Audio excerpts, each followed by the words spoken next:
technique of the week would be trigger salute. And a trigger salute is the very first technique in the Kenpo system against a one-handed push. And this is the second technique in the orange belt. Now what happens here is that as the opponent makes contact with your body, then that triggers your action. And in this case, your action is a pound strike. And normally when we do pound strikes in Kenpo, we can use the term salute. Okay, and this is why it's called trigger salute. So what we're doing here is this: is that as the opponent is pushing with his right side on my left shoulder, I'm going to be stepping forward with the right side. And then I go right ahead and check the hand from the outside as I pound strike. Okay, so and it's all done is one step. So as the opponent's attempting to push, one here's a pound strike, and then here I can crane hand, but I crane hand on an angle. Okay, I don't want to crane hand straight down, because then what's going to happen? His head can come toward me and he can hit me with his head.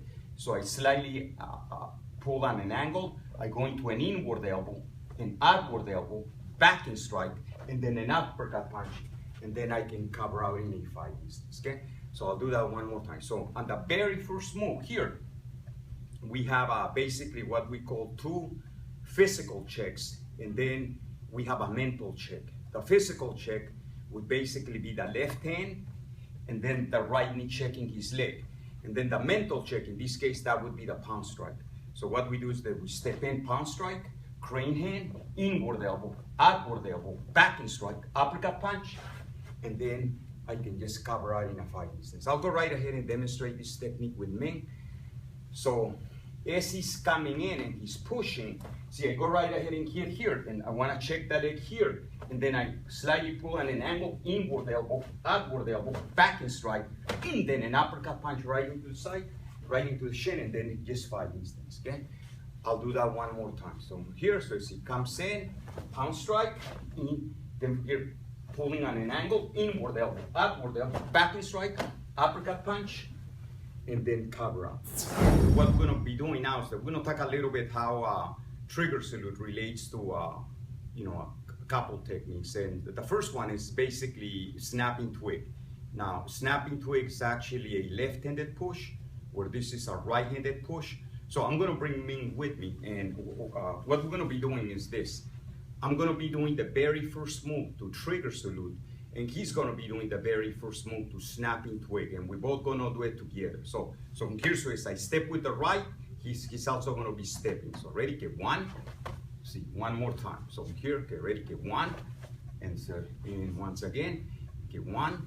Now from here, what I'm going to ask him, and here instead of him stepping back, I'm going to ask him to step in, just so we can see more clearly what's really taking place within the technique. So now he's going to be doing the same thing but stepping in, where in the actual technique we step back. So first move, ready, get one. That's it, good. Get 1 second, ready, get one. See, so as we can see, we basically have the same motion on both techniques. The only difference is that in one technique, trigger salute, you're striking into the shin with a pound strike, where in snapping twig, he's striking right behind the elbow. But when you look at the movement, you basically have the same motion. And one is a right-handed push, the other one's a left-handed push. Now the other thing, even if we go a little bit further on the technique, is that once, and now he's going to be stepping back to do it the regular way, is that once we pound strike here, the next movement, I do a crane hand, pulling the opponent's arm to my left, where when he does it, he does a crane hand, pulling the opponent's arm to his right. So in one technique, we're pulling to the right, to the left, excuse me, and then on the other technique, he's pulling to the right. And basically, so as we can see that even the first 2 movements to the technique, they relate to each other. Okay, so now, and the one other thing too is that if we look at, and this also, the other thing that I just want to mention is that snapping twig is also technique number 2, but technique number 2 for the next belt. Now, if we look at technique number 2 for blue belt, we see that we have trusting wedge. Okay, so that would be trusting wedge. And even if we look at the technique trusting wedge, so from here, I'm stepping in and as I'm striking. But if let's say I freeze the movement, then I just focus just on one side, because in trigger salute, I'm really striking on one side and not both sides. In the very first move is that basically in trusting wedge, this is how I'm hitting with the right side.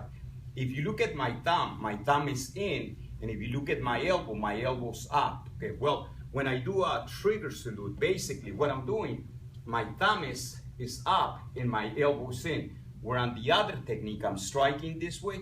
In this technique, I'm striking right from here. Now, when I do thrusting wedge, once I do this, I do an upward elbow and then a heel pound strike. And I'm doing this striking on a vertical plane. So I do an elbow and a pound strike hitting with the hand open. Well, when I do trigger salute, what I'm doing is that I'm hitting with the elbow and I'm hitting with a backhand strike, but now I'm hitting with the hand closed, and now I'm hitting on a horizontal plane as opposed to a vertical plane, okay? So as we can see that even trigger salute relates to technique number 2 for purple belt, and it relates to technique number 2 for blue belt. Thank you for watching, and do not forget to subscribe to our channel. Okay? Thank you.